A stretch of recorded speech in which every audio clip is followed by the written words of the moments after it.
नमस्कार मित्रांनो, मी Ritesh Mahajan. Smart poultry farmer या यूट्यूब चॅनलवर आपलं स्वागत आहे.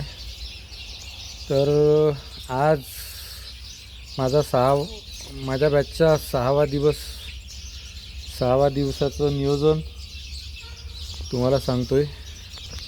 पूर्ण जागा खुली केली आहे, अर्ध शेड दिला आहे. गरमी, वातावरण थंड नाही आहे,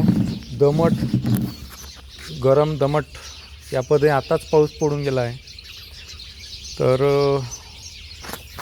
भांडे असे पसरवू नये, लहान आणि मोठे पण.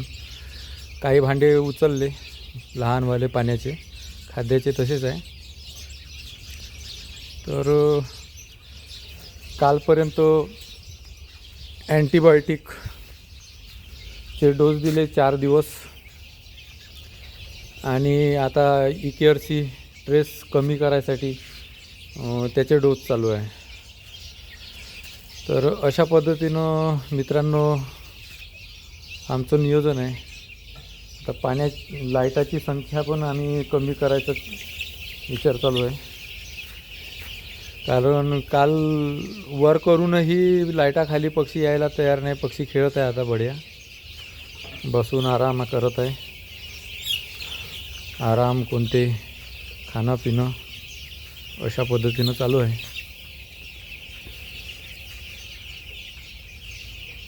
आता हे नवीन जागा दिली आहे, तर इकडे पक्षी यायचे आहे. हे आमचे कर्मचारी भांडे साफ करून ठेवून राहिले. तर असं नियोजन आहे मित्रांनो.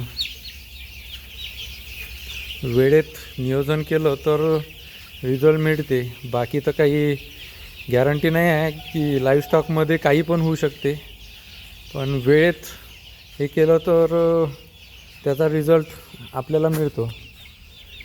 काही लोक लवकर ब्रूडिंग खुलत नाही, वातावरणानुसार त्याचं मॅनेजमेंट करत नाही. 7 दिवस म्हटलं तर 7च दिवस ठेवतात, 10 दिवस म्हटलं तर 10 दिवस ठेवतात. त्यांनी काय होते की गरमीमध्ये जर 10 दिवस, 7 दिवस, 8 दिवस लाईटाची हीट दिली किंवा हीट दिले तर त्याचा दुष्परिणाम आपल्या पक्ष्यांना होतो. तर तो दुष्परिणाम आपल्या पक्ष्यांना होऊ नये यासाठी आपण पहिलेच त्याचं नियोजन करणं गरजेचं आहे. आम्ही वातावरणानुसारच निर्णय घेत असतो, आणि वातावरणानुसार जर निर्णय घेतले तर त्याचा आपल्या फार्मवर चांगला इफेक्ट पडतो. कधी पाणी बंद करायचं लहान भांड्याचं आणि कधी नाही, तो निर्णय आपण घ्यायचा आपल्या पक्ष्यांच्या बिहेवियरनुसार, आपल्या वातावरणानुसार आणि आपल्या याच्यानुसार. तर अशा पद्धतीनं आमचं नियोजन आहे मित्रांनो. इकडे आता लहान भांडे जे खाद्याचे आहे ते बंद करून राहिलो आहे. याचं कारण म्हणजे लहान भांड्यातून खाद्य सांडवते आणि खायला पाहत नाही. मोठे भांडे सुरू झाल्यानंतर मोठ्या भांड्यातच खाते, लहान भांड्याचं खाद्य संपतच नाही काही केल्या. त्याच्यामुळे मग आम्ही लहान भांड्यात आता भरणं बंद करून राहिलो आहे. आज भरलं, काही भांडे आहेत, काही भांड्यात नाही भरलं, पण उद्यापर्यंत परवापर्यंत ते काही संपत नाही लहान भांड्याचं. त्याच्यामुळे आम्ही ते भांडे आता हटवून राहिलो आहे आणि मोठ्या भांड्यातच खाद्य देत असतो. अशा पद्धतीनं आमचं नियोजन आहे.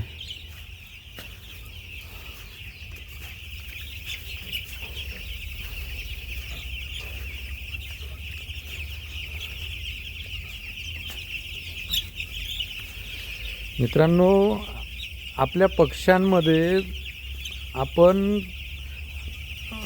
सगळेच पक्षी जर बसून राहिले तरी चालत नाही, सगळेच पक्षी खात राहिले तरी चालत नाही. आपण काही पक्षी 25% भागात विभागल्या गेलं पाहिजे. म्हणजे 25% पक्षी खात राहिले पाहिजे, 25% पक्षी पाणी पित राहिले पाहिजे, 25% पक्षी उभे पाहिजे, 25% पक्षी बसले पाहिजे. हे सर्वश्रेष्ठ नियोजनाचं एक लक्षण असते. जर सगळेच पक्षी गोळा होऊन असेल तर ते पण योग्य नाही आहे. तर त्याच्यामुळे घुमत फिरत असणं, बसणं, उठणं हे सगळे म्हणजे काही विभागले गेले तर बेस्ट राहते. कारण चारा खाल्ला, पाणी पिलं पाहिजे, पाणी पिलं, बा घुमलं फिरलं पाहिजे.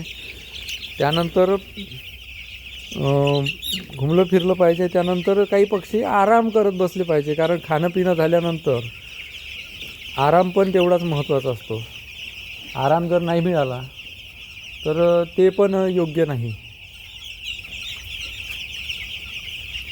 तर अशा पद्धतीनं आमचं नियोजन आहे मित्रांनो.